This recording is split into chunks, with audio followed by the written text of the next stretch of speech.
Hey everyone, it's Dr. Ramani. Welcome back to this YouTube channel on narcissism.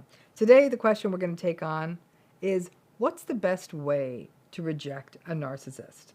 Before I get to that, as always, if you're new to this channel, please subscribe. We'd love to have you join the community of folks out there who are all learning about narcissism every day. So that's the question. Please drop in the comments your answer. What's the best way to reject a narcissist? So this is one of those subtle videos that came to me in the middle of the night, as they often do, and I jotted it down on a piece of paper.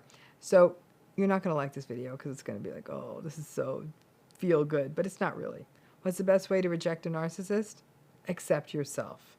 Now, I know that sounds like something cutesy that belongs on a cute Instagram post, but let me break it down before you just tune out.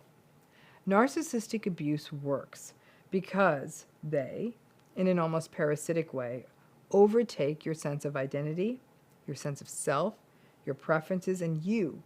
And because of that, by the end of the relationship, you're basically sort of living in their service, walking on eggshells to avoid setting them off, convincing yourself that you do like the same things as them to avoid conflict, accepting the toxic conditions of the relationship and justifying it, and clipping away at your ambitions. Basically, to make the relationship work, you stop being you. So, what if you didn't? What if you held your ground on being you? If you do it early enough, the relationship simply won't work if it's a new relationship. They will get tired of not being able to dominate you. Now, what if you try to do this in an existing relationship? It's not going to be so easy because you're going to be baited, gaslighted, devalued, dismissed, invalidated, and mocked. And you'd have to really white knuckle that. And then you have to be prepared for rejection and abandonment because they're not going to, odds are that they're not going to stick around.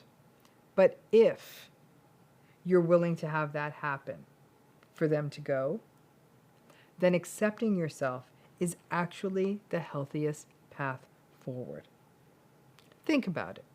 If they tell you that you are crazy or remembering things wrong or lying or invalidating or gaslighting, you may say, I'm not listening to that. It's not an accurate characterization of me. Then they would mock you. And you could say, nah, you know what, this exchange is disrespectful, and then step away. They will fume, they will rage, they will tantrum, and this will go on for a while. They may criticize what you do, or what you wear, or what you eat, or what you watch, and you may say, well, no, I think I did that well, or I like this dress, or I love this kind of food, and this is a great show. You accept you. You don't try to defend it. You don't try to engage with them. You accept what it is, what you like, what you're about. Now, I know that this is basically the triple black diamond of taking on a narcissist.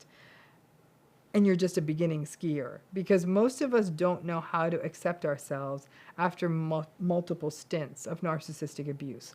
We still doubt ourselves. But at a minimum, we know if we like a TV show, or we know if we like the taste of a particular food. Accepting ourselves means not getting into an argument about what we know. If they say the sky is green, then you say, enjoy that, that sounds pretty, and then you let it go. If you experienced narcissistic abuse as a child, this is really hard. It can feel pretty damn near impossible, because the first phase of healing is finding you, often for the first time, not shaming who you are or rejecting yourself or feeling like you have to shapeshift to be loved. That takes a minute. But as you get better at it, you find that as you accept yourself more, that narcissistic family or those narcissistic family members become less interested in you, and you may get cut out of the system. Actively rejecting them is not easy. It means fights and conflict that can get really cruel and uncomfortable. Accepting yourself is a far more serene and self-preserving path to take that will pay dividends. It's sad that the best way to dump them is to accept you, but it's almost like repellent to them. You accepting you doesn't work for them. So try it and see how it works out for you. And the good thing is, like I said, the ultimate dividend is you don't have to actively reject them. That can feel painful and difficult. It may not be in line with who you view yourself with as a empathic, compassionate person.